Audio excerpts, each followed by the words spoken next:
Hello friends, you are once again welcome on the online platform of Arun Dalal English Classes YouTube channel, and today we are going to shift on our next topic that is related to your blanks, and all these blanks have taken place in your previous year question papers. So let's discuss them thoroughly. ये रही आपकी first statement आपके screen के ऊपर। हमें क्या करना है, एक एक चीज़ को बारीकी से समझ के चलना है। क्या कहता है, वर्क एंड डोमेस्टिक डैश। पहली बात, वर्क हमारा कार्य है, डोमेस्टिक डैश, डोमेस्टिक क्या है बेटे, एडजेक्टिव है। अब डोमेस्टिक के बाद हमें किसकी ज़रूरत है, नाउन की ज़रूरत है। Dash, made Krishna short tempered. बेटे जो काम है और डोमेस्टिक डैश है, उसने क्या किया, उसने कृष्ण को शॉर्ट टेम्पर्ड बना दिया। ये शॉर्ट टेम्पर्ड क्या होता है, जो एकदम से इन्फ्यूरिएटेड हो जाता है, फ्लेयर्ड अप हो जाता है, यानी गुस्सा हो जाता है, अपना आपा खो बैठता है, उसको क्या कहते हैं, शॉर्ट टेम्पर्ड। अब यहाँ पर कहता है प्रेशर्स, डोमेस्टिक प्रेशर। बेटे डोमेस्टिक प्रेशर हमारा हो सकता है, प्रेशर में क्या आता है, प्रेशर के अंदर आ जाता है वे सारी चीज़ें जो आपके ऊपर बर्डन बन जाती हैं, आपके चोर से रिलेटेड, हाउस होल्ड एक्टिविटीज़ से रिलेटेड हो सकता है। ग्रेविटीज़, बेटे ग्रेविटी एक तो होता है गुरुत्वाकर्षण, गुरुत्वाकर्षण जो आपका बल होता है किसका, धरती का, उसकी बात करते हो ग्रेविटी की, आप कहते हो ग्रेविटेशनल फोर्स। और एक होता है बेटे try to understand the gravity of the situation, वहाँ ग्रेविटी का मतलब होता है सीरियसनेस, ठीक है, extreme importance and cause for worry, that is known as gravity. तो बेटा यहाँ सीरियसनेस तो गलत हो जाएगा। वेट्स, वेट तो क्या हो जाएगा बेटे, केवल भार आया, ये तो बिल्कुल इनअप्रोप्रिएट हो जाएगा। फिर कहता है फोर्सेस, बेटे फोर्स का प्रयोग वहाँ पर किया जाता है जब कोई बल लगाया जाता है, डोमेस्टिक फोर्सेस गलत हो जाएगा। और फोर्स का प्रयोग बल के लिए भी करते हैं और फोर्सेस आप डिफेंस सर्विसेज के लिए भी करते हो, तो ये गलत हो गया हमारा। इसमें क्या आ जाएगा, डोमेस्टिक प्रेशर्स। क्या किया, काम ने और घरेलू क्रियाकलापों ने क्या किया, उसको के ऊपर इतना प्रेशर डाला है कि वो क्या हो गया है, शॉर्ट टेम्पर्ड हो गया है। नेक्स्ट है बेटा, India is formally moving ahead. Bharat क्या कर रहा है बेटे, आगे बढ़ रहा है, ठीक है। कई बार आप कहते हैं India is progressing by leaps and bounds, यानी भारत दिन दूनी रात चौगुनी तरक्की कर रहा है। यहाँ तरक्की करने के लिए आया था यहाँ पर। अब यहाँ पर India is formally moving ahead to dash, वो क्या कर रहा है, औपचारिक रूप से आगे बढ़ रहा है डैश करने के लिए। 21 MiG-29 and 12 Sukhoi 30 MKI fighters from Russia along with upgrades of their existing fleets। बेटे जो उनका एग्जिस्ट करता हुआ बेड़ा है, फ्लीट है, जहाज़ों के बेड़े को क्या कहते हैं, फ्लीट कहते हैं बेटा। अब जो उनका फ्लीट है उसमें क्या था बेटा, उसके अपग्रेड्स जो आए हैं उनको प्राप्त करने की कोशिश की बात कर रहा है। सबसे पहला आया अचीव, टू अचीव, अचीव का प्रयोग किया जाता है प्राप्त करने के लिए, लेकिन कैसे प्राप्त करने के लिए बेटे, आपसे कहा जाता है आपकी अचीवमेंट क्या है, उपलब्धि। To succeed in reaching a particular goal, status और स्टैंडर्ड, उसके लिए किसका प्रयोग करते हो, उसके लिए आप करते हो अचीव का प्रयोग। Specially by making an effort for a long time, that is known as achieve. तो बेटा अचीवमेंट तो ये गलत हो जाएगा हमारा। एडवांस, एडवांस का मतलब क्या होता है, एक तो होता है बेटे आगे बढ़ना, जैसे आपकी सागर की लहरें आगे बढ़ती हैं तो वो क्या करती हैं, एडवांस, और पीछे हटती हैं तो क्या आ जाता है, रिट्रीट। एडवांस अटैक करने के लिए भी होता है, यानी the forward movement of A group of people specially armed forces, उसको हम क्या कहते हैं, एडवांस, अटैक करने वाली सेंस में। प्रोग्रेस और development in a particular activity और area of understanding, that is also known as advance, ये तो गलत हो जाएगा। पेशगी देते हो तो मनी वाली सेंस में आ जाएगा एडवांस, और मैंने आगे बढ़ना पीछे हटना अभी आपको बताया ही, रिट्रीट होता है पीछे हटना, तो बेटे एडवांस तो यहाँ गलत हो जाएगा। अकम्प्लिश, अकम्प्लिश का प्रयोग करते हैं जब आप किसी चीज़ को अंजाम देने की बात करते हो, जब कभी भी कोई भी काम पूरा किया जाता है वहाँ पर क्या कहते हो, अकम्प्लिश द टास्क, ठीक है। टू सक्सीड इन डूइंग और completing something, to achieve something, उसको हम क्या कहते हैं, अकम्प्लिश, गलत हो जाएगा। लास्ट है बेटे प्रोक्योर। प्रोक्योर का मतलब क्या होता है, प्रोक्योर का मतलब होता है to obtain, to get, to obtain something specially with great difficulty, that is known as obtain, ठीक है। To provide a prostitute for somebody, उसमें भी किसका प्रयोग किया जाता है, प्रोक्योर का प्रयोग किया जाता है। जैसे कई बार एग्जाम्पल देते हो, he was accused of procuring under as girls, वहाँ पर उपलब्ध कराने वाली सेंस में आ जाएगा, ये गलत हो गया। ये था आपका नेगेटिव सेंस में, प्रोस्टिट्यूशन वगैरह के लिए, ब्रोथल वगैरह की भाषा में। यहाँ पर to obtain something specially with great difficulty, that is known as procure, तो यहां पर क्या आ जाएगा हमारा डी ऑप्शन आ जाएगा, क्योंकि अचीव तो क्या था, उपलब्धि के लिए आया था, ये ना होता तो वहां पर जाते हम। नेक्स्ट है बेटे, the interviewer asked Rajesh, interviewer ने किससे पूछा, राजेश से पूछा, can you tell me what your dash in life are, अब तुम्हारे जीवन में क्या है तुम्हारे dash, can you tell me what your dash in life are. अब पहली बात तो बच्चे ये कहते हैं यहां पर आर पीछे क्यों लगाया, यहां पर क्यों नहीं आया, what are your dash in life ये क्यों नहीं आया, उसका कारण समझेंगे। बेटा जब कभी भी सबऑर्डिनेट क्लॉज की बात की जाती है तो सबऑर्डिनेट क्लॉज को हमेशा असर्टिव फॉर्म में लिखा जाता है, हमेशा असर्टिव फॉर्म में, ठीक है। असर्टिव का मतलब होता है डेक्लेरेटिव, डेक्लेरेटिव का मतलब होता है स्टेटमेंट, यानी साधारण लिखा जाता है। आपका इनडायरेक्ट स्पीच जब आता है, चाहे उसमें इंटेरोगेटिव स्टेटमेंट आए, एक्सक्लामेटरी आए, ऑप्टेटिव आए, सबको किस में लिखते हैं, साधारण में, असर्टिव बनाकर। अब ये है हमारा सबऑर्डिनेट क्लॉज, और कैन यू टेल मी क्या था, इंटेरोगेटिव, वो क्या है, प्रिंसिपल क्लॉज। प्रिंसिपल क्लॉज के कारण पीछे क्या आया, क्वेश्चन मार्क, और इसको साधारण लिखना था, इसीलिए आर कहाँ आया, पीछे। अब यहाँ पर इंटरव्यूअर ने राजेश से पूछा क्या आप बता सकते हैं आपकी ज़िंदगी में आपके एम्स क्या हैं, गोल्स क्या हैं, आपके एम्बिशंस क्या हैं, उनकी बात की गई है। अब यहाँ पर पहला आपका ऑप्शन क्या आया, डिटर्मिनेशंस। डिटर्मिनेशन क्या होता है बेटा, डिटर्मिनेशन का मतलब होता है दृढ़ निश्चय, ठीक है। The quality that makes you continue trying to do something that even when this is difficult, ठीक है। जब कोई परेशानी है, कोई मुसीबत है, कठिनाई है, उसके बावजूद उसके लिए किसका प्रयोग करते हैं, डिटर्मिनेशन का प्रयोग करते हैं। यानी the process of deciding something officially, उसके लिए भी हम यूज़ करते हैं यहाँ पर। एक तीसरा और होता है the act of finding out और कैलकुलेटिंग समथिंग, वो भी क्या होता है, डिटर्मिनेशन होता है, जब डिटरमिन करते हो किसी चीज़ की वैल्यू को। वैसे डिटरमिन का मतलब क्या होता है, डिटरमिन का मतलब होता है दृढ़ निश्चय करना। यहाँ डिटर्मिनेशन क्या था, the quality that makes you continue something to do even when this is difficult, उसके लिए किसका प्रयोग किया था आपने, डिटर्मिनेशन। दृढ़ निश्चय तो गलत हो गया। फ्रिवलिटीज, ठीक है बेटे, फ्रिवलिटी क्या होता है, इसका प्रयोग किया जाता है जो नगण्य सी चीज़ें होती हैं, बिहेवियर दैट इज सिली और amusing, specially when this is not suitable, उसके लिए किसका प्रयोग करते हैं, फ्रिवलिटी का प्रयोग करते हैं। जब आप सिलीनेस को दिखाते हैं, थोड़ी सी बेवकूफ़ियाँ भरी अल्लड़पन को दिखाते हैं, तो फ्रिवलिटीज़ गलत हो जाएगा। नेक्स्ट है ट्रिवियलिटीज़। ट्रिवियल थिंग्स क्या होती हैं, जो तुच्छ होती हैं, नगण्य होती हैं, ना के बराबर होती हैं, उसके लिए किसका प्रयोग करते हैं, ट्रिवियलिटीज़ का प्रयोग करते हैं। A matter that is not important और significant that is known as trivial, तुच्छ, नगण्य। आगे आया बेटा एस्पिरेशंस। एस्पिरेशंस हमारा हो सकता है, जब कभी भी आप लोगों से बात की जाती है तो क्या बोला जाता है, well dear aspirants now gird up your loins and come together, अपना लंगोट बांध लो और इकट्ठे होकर आ जाओ। एस्पिरेशन का मतलब होता है a strong desire to have और do something, that is known as aspiration, ठीक है। The action of pronouncing a word with a और H sound as in house, that is also known as aspiration. This is included in your linguistics, phonetics, intonation के अंदर use किया जाता है। लेकिन यहाँ पर क्या आ जाएगा, एस्पायरेशन का मतलब क्या होता है, एस्पिरेशन यानी strong desire to achieve something, तो हमारा क्या आ जाएगा, ambitions, aspirations, aims, goals. Help from relatives dash him in difficult times. Help from relatives allowed him in difficult times. Allowed तो बेटे इजाज़त देने के लिए बात आ गई, ये तो बिल्कुल इनअप्रोप्रिएट हो गया। फिर कहता है अप्रूव्ड। अप्रूव का प्रयोग किया जाता है बेटे अनुमोदन देने के लिए। जब अनुमोदन क्या होता है, जब आप इजाज़त तो दे रहे हैं किसी चीज़ की, ठीक है, यानी अपनी तरफ से इच्छा जाहिर कर दी गई है, जब आप अपनी बात को बताते हो, ऐसा सोचते हो, it means approve means to think that somebody और समथिंग इज गुड, एक्सेप्टेबल और suitable, that is known as approve. तो अप्रूवल तो यहाँ गलत हो जाएगा। दूसरा, अप्रूवल का प्रयोग कहाँ पर किया जाता है, ऑफिशियली एग्री टू प्लान और रिक्वेस्ट। जब आप किसी रिक्वेस्ट के लिए, प्लान के लिए ऑफिशियली एग्री हो जाते हो, उसको भी अप्रूव कहते हो, ये भी गलत हो जाएगा। To say that something is good enough to be used और इज करेक्ट, उसको भी क्या कहते हैं, अप्रूव कहते हैं।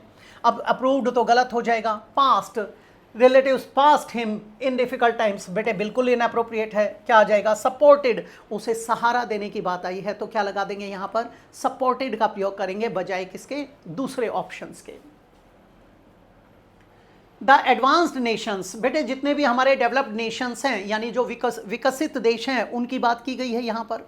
The advanced Nations face no population problem, उनके अंदर किसी प्रकार की क्या नहीं है, आपकी जनसंख्या की समस्या नहीं है। Since they were already settling down to zero growth, क्यों? क्योंकि वो क्या है बेटे, सेटल डाउन हो रहे थे किससे, zero growth dash in population, zero growth dash, growth scale, बेटे स्केल नहीं होता, ठीक है। स्केल का प्रयोग तो हम इस पैमाने का प्रयोग तो अलग करते हैं, जैसे आप किसी अर्थक्वेक की इंटेंसिटी को मापते हो तो रिक्टर स्केल पर मापा जाता है, ये तो बिल्कुल गलत हो जाएगा। फिर कहता है ग्रोथ रेट, बेटे हो सकता है। फ्रीक्वेंसी बिल्कुल गलत हो गया, फ्रीक्वेंसी पे तो आपकी वेव्स चलती हैं जो आपके कौन सी होती हैं, जैसे टेलीकम्युनिकेशन से रिलेटेड होती हैं, आपका टेलीकास्ट किया जाता है इतने फ्रीक्वेंसी पर, वहाँ पर इसका प्रयोग करते हैं। फिर कहता है डिग्री, डिग्री भी गलत हो जाएगा, क्या आ जाएगा, ग्रोथ रेट। आपका क्या होता है, birth rate, growth rate, death rate, ऐसे बोलते हो। नेक्स्ट बेटे, the door dash in the strong wind, बेटे तेज हवा का झोंका आया, a strong gust of wind, ठीक है, वो आया और उससे दरवाजा क्या हुआ, डैश हुआ, स्लैम्ड। बेटे स्लैम का प्रयोग कहां पर किया जाता है, जब एकदम धड़ाम से किसी चीज को बंद करते हैं, खासतौर पर दरवाजा ही। यहां पर स्लैम्ड का मतलब है बैंग्ड, ठीक है। इट मीन्स टू शट और to make something shut with a lot of force making a loud noise, that is known as either bang और स्लैम। बेटे ये हो सकता है आप लोगों का। फिर कहता है स्लैप्ड, बेटे ये तो चांटा मारने के लिए हो जाएगा, स्लैप क्या होता है, थप्पड़ लगाना, ये तो इनअप्रोप्रिएट हो गया। सिजल्ड, बेटे सिजलिंग साउंड होती है आप लोगों की, सिजलिंग साउंड कौन सी होती है, आप लोगों ने देखा होगा कि जब वो स्विसिंग साउंड आती है, ठीक है, जैसे किसी चीज़ में आप फ्राई करते हो गरम तेल में कोई चीज़, उस टाइम पे होता है। You can simply say make the sound of food frying in hot oil, that is known as sizzle. तो सिजल्ड तो गलत हो जाएगा।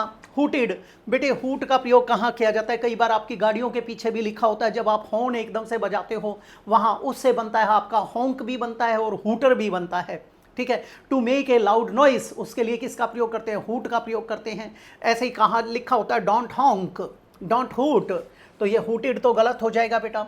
कई बार आपसे कहा जाता है कि वहाँ पर जो पब्लिक थी, ऑडियंस थी, वो हुटिंग कर रही थी, एप्रिशिएट करने वाले सेंस में, तो ये गलत हो जाएगा, क्या आ जाएगा, द डोर स्लैम्ड।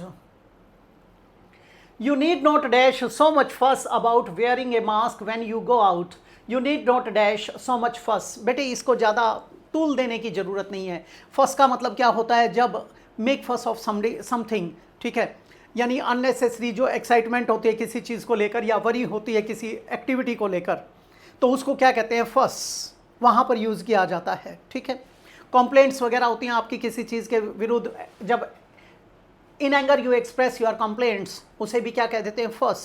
तो ये क्या कहता है, you need not dash so much फस, इतनी ज़्यादा कंप्लेंट करने की ज़रूरत नहीं है या तमाशा बनाने की, तूल देने की ज़रूरत नहीं है। अबाउट वियरिंग ए मास्क, किसको पहनने के एवज में बेटा, मास्क।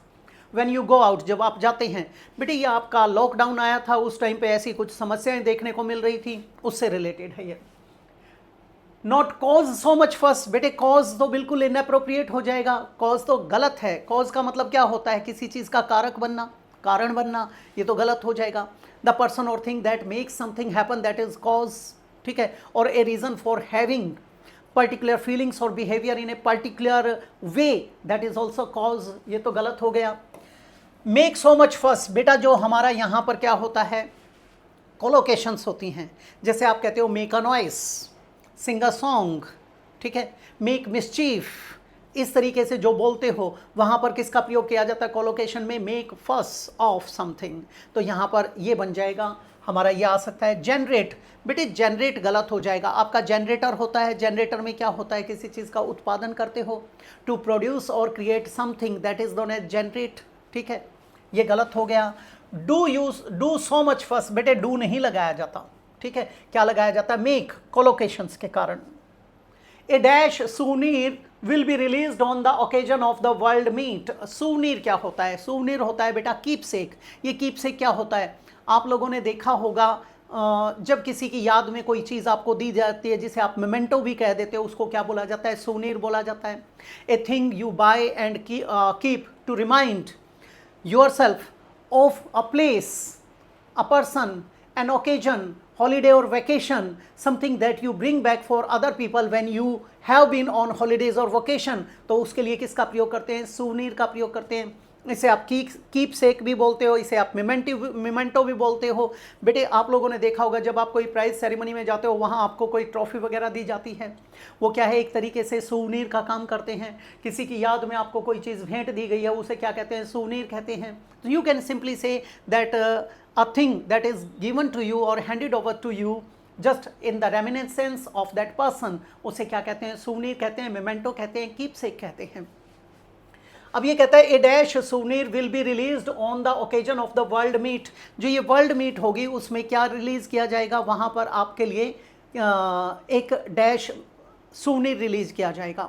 अब यहाँ पर पहला आया बेटे जेनरस। जेनरस का मतलब क्या होता है? उदार। उदार कौन सा होता है बेटे? उदार में आता है जो चैरिटेबल है, जैसे फिलेंथ्रोपिस्ट आया था हमारा, ठीक है, तो वो जेनरस होता है। जेनरस तो यहाँ पर गलत हो जाएगा, ठीक है, ये बिल्कुल इनएप्रोप्रिएट हो जाएगा। इसका मतलब क्या होता है? गिविंग और विलिंग टू गिव फ्रीली, और that is given freely, that is known as with great generosity, उसे क्या कहते हैं? जेनरस।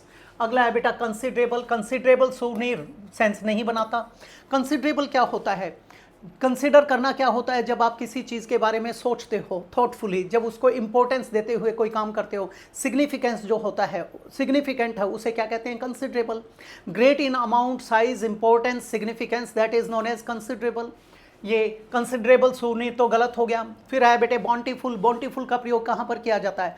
बॉन्टी का प्रयोग करते हैं बेटे इन लार्ज क्वांटिटीज, ठीक है, ये भी किसका पार्ट है? आपके जेनरस का ही पार्ट होता है। Given generously, that is known as bountiful, ये भी इनअप्रोप्रिएट हो जाएगा। फिर कहता है बेटा वॉल्यूमिनियस। वॉल्यूमिनियस का मतलब क्या होता है? वैसे तो वॉल्यूम भी क्या होता है? बहुत ज़्यादा के लिए यूज़ किया जाता है, एम्पल वाली सेंस में, एम्पल यानी पर्याप्त।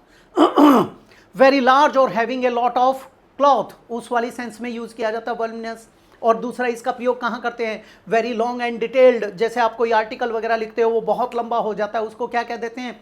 उसको वॉल्यूमिनियस कह देते हैं।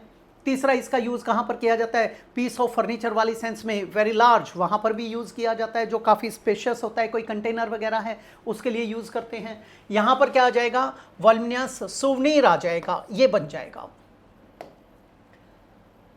नेक्स्ट है बेटे the jungle was nearly dash so the progress was slow. बेटे जो जंगल है वो आम नियरली, मोस्टली, ऑलमोस्ट क्या था? डैश था, ठीक है। अब वो क्या था? डैश था, तो क्या था? जो प्रोग्रेस थी वो काफ़ी धीमी थी। अब जंगल अगर डेंस है, घना है, तो वहाँ से निकलना, पार होना काफ़ी दिक्कत देगा, काफ़ी परेशानी क्रिएट करेगा।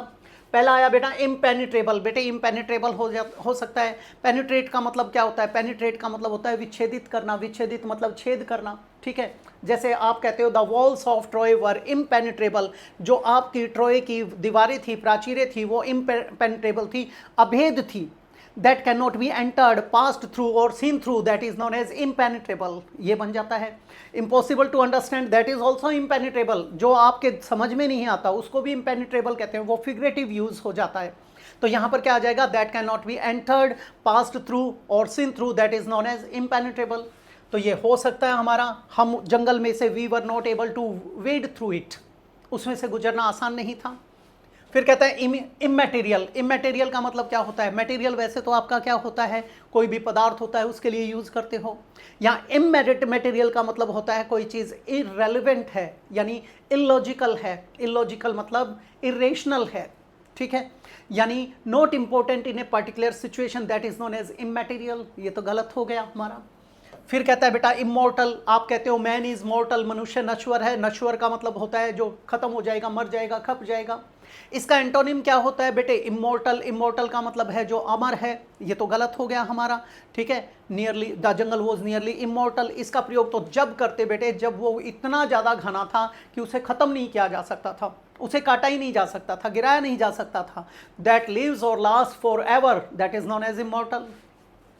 फिर कहता है इमोबाइल। मोबाइल क्या होता है? मोबाइल फॉर्म में क्या होता है? आपकी कोई चीज़ क्या है, एक स्थान से दूसरे स्थान पर कैरी कर सकते हो, ठीक है, उसको क्या कहते हैं? मोबाइल कहते हैं। जो नॉट मूविंग होती है, ठीक है, मोशनलेस होती है, जो स्टैटिक होती है, unable to move, that is known as immobile. Immobile गलत हो जाएगा, हमारा क्या आ जाएगा? इम्पेनिट्रेबल। नेक्स्ट बेटे I read some dash of properties for sale on the internet before I called the agent.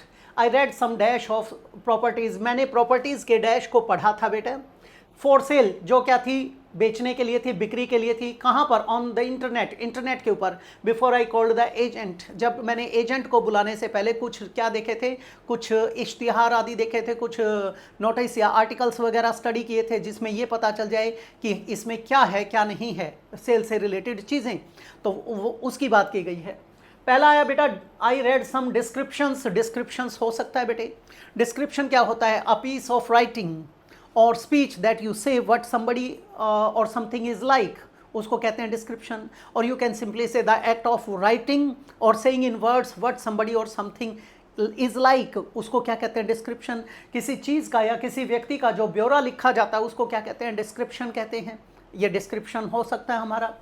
फिर कहता है आर्ग्यूमेंट्स। बेटे आर्ग्यूमेंट्स नहीं पढ़ी जाती। आर्ग्यूमेंट में तो क्या होता है? बहस करना होता है।